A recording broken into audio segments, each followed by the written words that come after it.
사람이 죽으면 그 다음에 어떻게 되나? 세상에 천국이 지옥이 있는 거냐? 예수님이 재림하신다고 하는데 그 재림과 함께 우리에게 죽은 자가 부활한다는 건 또 뭐고?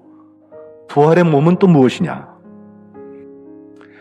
성경 66권을 한 절로 딱 뽑으라 그러면 요한복음 3장 16절, 이것이 복음의 정수라는 거예요. 그러면 멸망치 않고 영생을 얻는다고 하는 그 뜻은 과연 무엇입니까? 지금 우리가 감리교회는 무엇을 믿는가에 대해서 8가지 항목을 쭉 봐왔는데, 오늘은 이 시리즈 설교의 마지막 시간으로 종말과 완성에 대한 이야기, 그리고 이것이 우리에게 사랑의 눈으로 바라볼 때 어떤 접합점이 있고 어떤 부분을 우리가 집중적으로 감당해야 될 것인지를 살펴보려고 합니다. 이 종말이라고 하는 것, 그것은 마지막에 일어날 일들에 대한 것만 우리에게 설명하는 것이 아니라 그 종말과 함께 새로운 세계가 우리에게 도래한다는 메시지를 주고 있는데, 결국은 하나님 나라가 도래하는 것으로 연결된다고 성경은 분명히 말합니다. 종말론에 건강하지 않고 종말론에 확신이 없으면 이단들의 먹이가 되기가 딱 좋습니다. 주의할 것 3가지만 제가 말씀드리면, 첫 번째, 그 종말 혹은 하나님의 완성은 도적같이 온다는 거예요. 때와 장소를 말하면 반드시 이단입니다.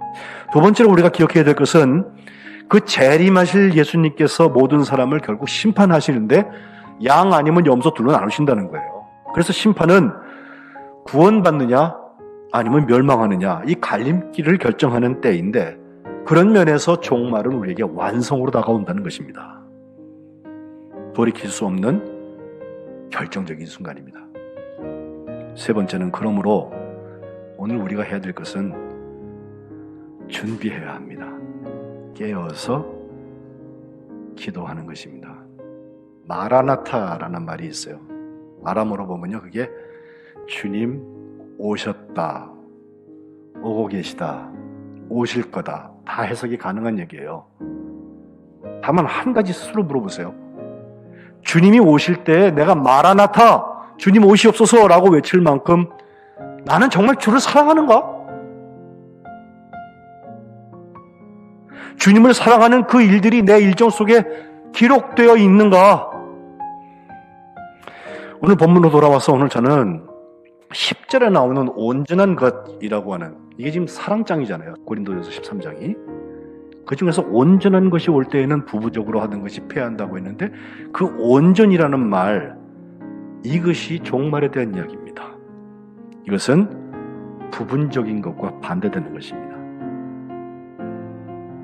이 온전한 것, 곧 완성이라고 하는 것은 9절에 보면 우리가 부분적으로 알고 부분적으로 예언해 왔지만, 이제 10절에 보면 온전한 것이 올 때에는 완성입니다.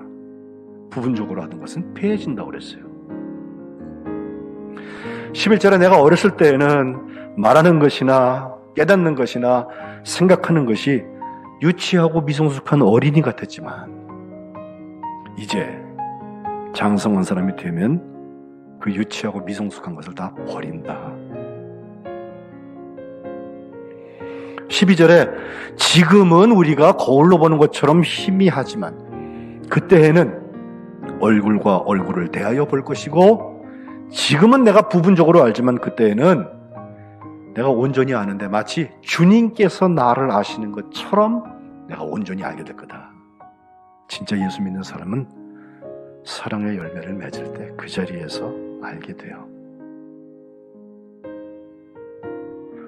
다른 건 몰라도 사랑하지 못하고 이 세상을 떠나게 된다면 정말 아쉽고 안타깝고 억울할 것 같아요.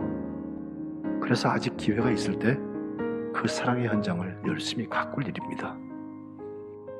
여러분, 영원한 생명은 결국 사랑입니다. 종말 그리고 완성의 열쇠는 결국 사랑에 있습니다.